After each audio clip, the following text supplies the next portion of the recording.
Our final segment here on Offside Sports, we're brought to you by Turtle Box Audio. Live free, listen louder. Find their amazing lineup of outdoor Bluetooth speakers at turtleboxaudio.com. A big thank you to Paul Teran, everybody at 84 Lumber in No Time Mesa, California, who supplied us with the building materials for our brand new set. Reach out to Paul for all your building questions and needs at paul.teran at 84lumber.com. All right, it is now time to hear what some of the big stories of the week are. It's the gist of the show. It's the GOTS, presented by Synergy Med Spa, San Diego. 2 locations to serve you. Find the spa nearest you by following them on Instagram at Synergy Med Spa. When are we all going to go there and get like our stuff done or whatever? They do a lot of stuff for men too. Just women. Not that I need it, but CJ and Dave. They have such great skin care. It's incredible. I'll take all of you. All right, what are people talking about today or this week in the sports world, Allison? Okay, my first touchdown goes to the Giants' Dexter Lawrence for his interception against the Chargers yesterday. Ran it back 37 yards to set up the score. Yep. That won the game. He, a few weeks back dropped an interception against the Cowboys. And so I love the story of him sort of redeeming himself. I love the metaphor that football is for life. You can mess up, fall down, beat yourself up, but get back up, redeem yourself. Sexy Dexy. Yeah, I thought it was just great to see. And so I love that. For him and for his team. A pivotal play, but we know what his teammates were saying him into the locker room after the game. Dude, you couldn't get one more yard. You couldn't, you couldn't score a touchdown. All you got was the friggin' interception. Big play, though. Good for him. Big for him. Thrilled. Defensive lineman's dream. Yeah. Okay, my second touchdown is baseball related. And you'll all roll your eyeballs at me, and that's okay. It is for the San Diego Padres fan. Oh my God. Everything is his. Here's the deal. The Chargers story was because the Chargers hurt her feelings and left San Diego. So anything. I mean, you want to give credit to the guy selling popcorn in the Meadowlands? How he fed 25,000 people. This is jealous of what? This is for the San Diego Padres fans. Let me finish. This year they sold out 73 of 82 home games. They put over 3.4 million people through the turnstiles. Rabid fans. Beautiful graphic. Okay, listen. Where's the Dodger one for over 4 million? Padres, come on now. You have me so flustered. People outside San Diego, what they do not realize is that when the Chargers left this city, it caused a lot of heartbreak. It really did. And the Padres organization jumped on that opportunity to bring more fans in, get excited about this team, create a roster that is meaningful. Come on, none of that is disputed. That is all fact.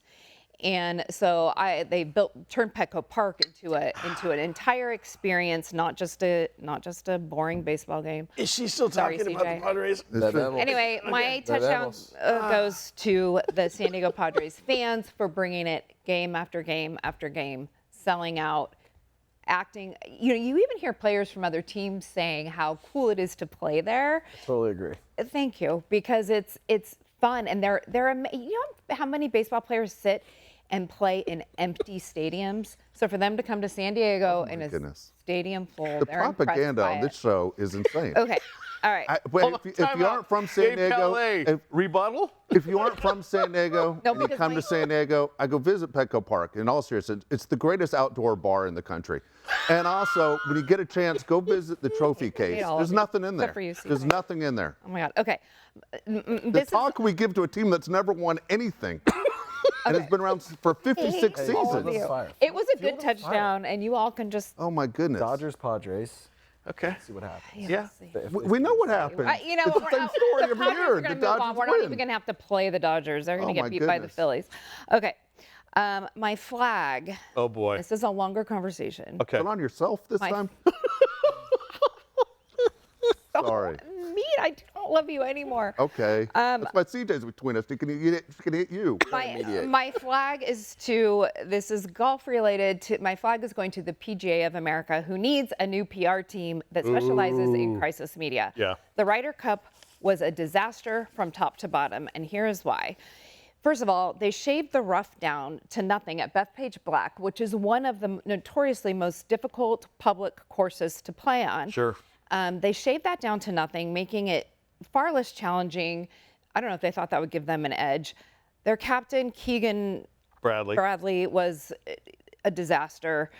The fact that a T announcer stood up and encouraged fans to chant "F you, Rory," about Rory McIlroy. Yeah. Fans throwing drinks at Rory McIlroy's wife that hit her in the head. Fans were obnoxious. It was an embarrassment the way people behaved, and I think you see it a lot across sports now. The fights that happen in stadiums. Still can't tell who threw that, by the way. It was Costa. It was Mike. He was there. It was a total Mike move. But the fans that are thirsty. The fights that are happening in stadiums and arenas everywhere. Yeah. I just think fans, I kind of feel like it's a little bit social media driven. People got so bold to say things on social media against people they don't like.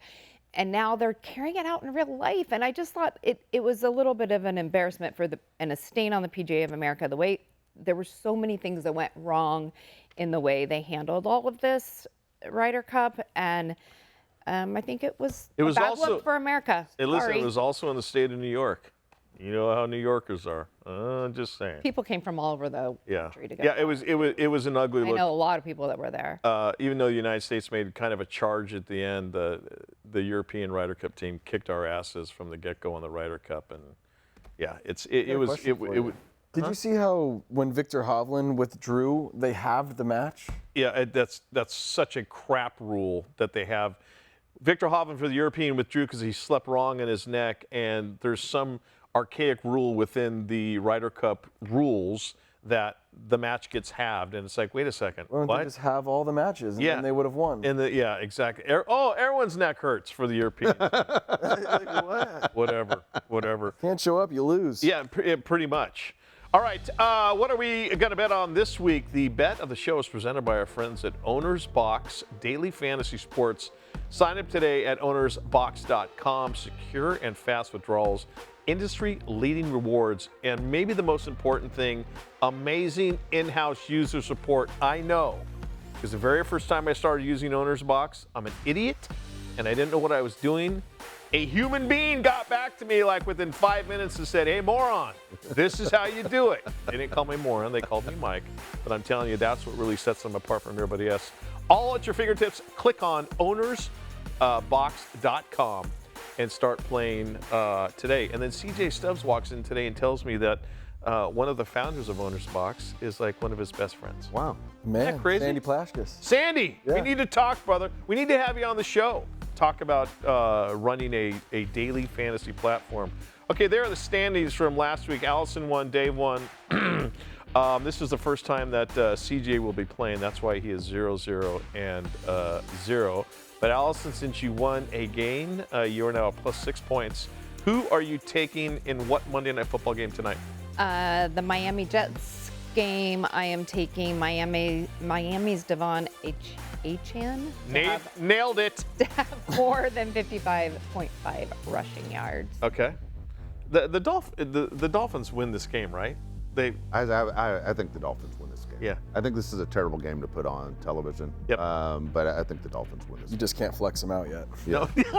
Yeah. This could end in a 0-0 tie. All right, Dave Palet, who are you going with? You won last week. Trying to make it two I'm in on a a row. little bit of a run right now. I'm going Alabama. We didn't mention on the show. It's weird Allison didn't come up on this one, but Alabama had a huge win against Georgia, and we're going to go with a former Alabama star, Jalen Waddle. Do a little Waddle House right here. Over 49.5 receiving yards today against the Jets, and I like to hopefully Tua and him, they hook up and they do a good job. All right, Hopefully CJ. Tua knows he's playing the game. There you go. CJ Stubbs, very first time. What is your bet of the show this week? My bet of the show is in that Bengals-Broncos game. I'm going to rely on Jake Browning to sling the pill a little bit tonight. Sure. And give it to T. Higgins. T hasn't had a great game in a couple games, and I just like this spot for T to get back on track. Okay. My bet is I'm going to go back down to South Florida in the Jets-Miami game. I'm going to go with Justin Fields. Coming off of the concussion, I don't think they want him running the ball, so I think that he'll be less than 46.5 yards as far as rushing is concerned. Again, ownersbox.com. That's where we go to play daily fantasy. That's where you should go as well. As we put a lid on this episode of Offside Sports, massive thank you to everybody here at the Loft 100 Studios for making this show possible. Thanks to Turtle Box Audio, Municipal Clothing, Babemos Tequila, Chase the Sun at WeDrinkTequila.com, 84 Lumber for the support and partnership, and of course Turf & Sons for the surface of our brand new stage. Click on turfandsons.com today. Most of all, thanks to you for hanging out with us yet again. For Dave Palet, Allison Ratzlaff, and CJ Stubbs, feels so good to say, I'm Mike Costa. We'll see you next time.